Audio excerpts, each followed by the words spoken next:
नमस्कार, आप देख रहे हैं उदय उत्तराखंड न्यूज और मैं हूं आपके साथ वैशाली। जनपद हरिद्वार क्षेत्र के ग्राम भट्टीपुर में बाबा साहब डॉक्टर भीमराव अम्बेडकर संविधान के दाता भीमराव अम्बेडकर जी के सम्मान में तीसरी पद यात्रा का आयोजन किया गया, जिसमें काफी श्रद्धालुओं की भीड़ देखने को मिली। यात्रा आज दिनांक 6 अक्टूबर 2025 प्रातः 10 बजे से शुरू होकर ग्राम पदार्था IM अस्पताल में रुकी, जहां पर अस्पताल वालों व ग्राम वासियों ने बाबा लंकेश्वर व उनकी टीम का ढोल नगाड़े के साथ व पुष्पमालाएं अर्पण कर स्वागत किया। लंकेश्वर बाबा ने बताया कि ये LM हॉस्पिटल लंकेश्वर बाबा ने जनता की सेवा के लिए बनवाया, जो निःशुल्क है, जहां मरीजों को निःशुल्क सभी प्रकार के सुविधा प्राप्त कराई जाएगी। बाबा लंकेश्वर की यात्रा गांव कहां होते हुए पहुंची हर की पौड़ी, हरिद्वार संत शिरोमणि रविदास मंदिर। हरिद्वार वालों की आंखों में काफी स्नेह सम्मान देखने को मिला। बाबा लंकेश्वर व यात्रा उनकी टीम का हरिद्वार की जनता ने दिल खोलकर स्वागत किया।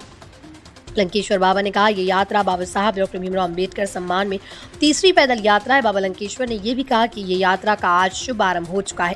बाबा साहब डॉक्टर भीमराव अम्बेडकर के महापरिनिर्वाण दिवस पर चैत्य भूमि दादर मुंबई 2 महीने में पहुंच रही। लंकेश्वर बाबा जी ने यह भी कहा कि हमारे भारतीय मूल संस्कृति चेतन मिशन ट्रस्ट की यही पूरी कोशिश रहेगी कि आज की युवा पीढ़ी नशा छोड़कर सही राह पर अपने सदैव धर्म की राह पर चले, जैसे हमारे बाबा साहब भीमराव अम्बेडकर जी, जिन्होंने नारी शक्ति को इंसाफ और आज़ादी दिलाने में पूरा जीवन को समर्पित कर दिया।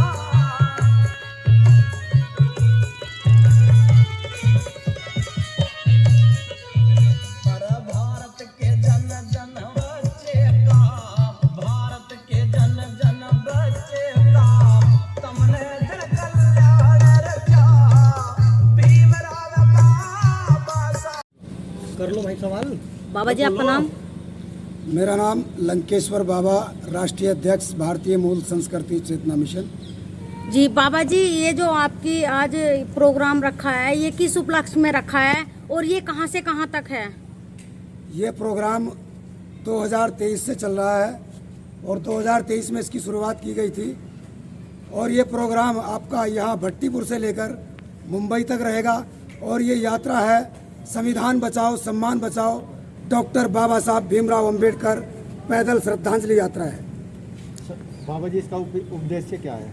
इसका उद्देश्य यह है, मैं समाज के लोगों को ये कहना चाहता हूँ कि आप लोग बहुत सारे देवी और देवताओं पर घूमते हो, पर दिया हुआ तुम लोग बाबा साहब का खाते हो और साल में एक बार क्या बाबा साहब को उनको श्रद्धांजलि देने के लिए आपके पास समय नहीं बचता है।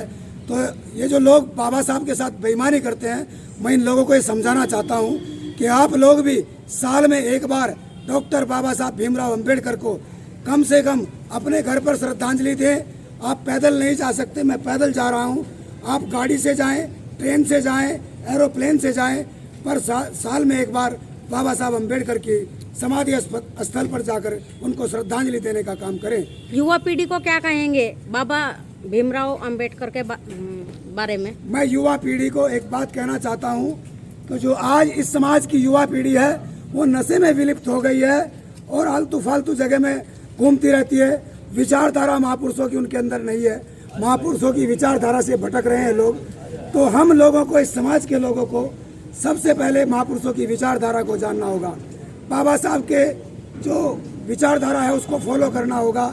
कॉन्स्टिट्यूशन ऑफ इंडिया, भारत का संविधान क्या कहता है उसकी रक्षा करना होगा।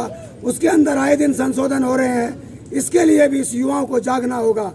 आज युवा समाज का जो शिक्षित है युवा है, डॉक्टर अंबेडकर ने कहा था कि मुझे मेरे समाज के पढ़े लिखे लोगों ने धोखा दिया है।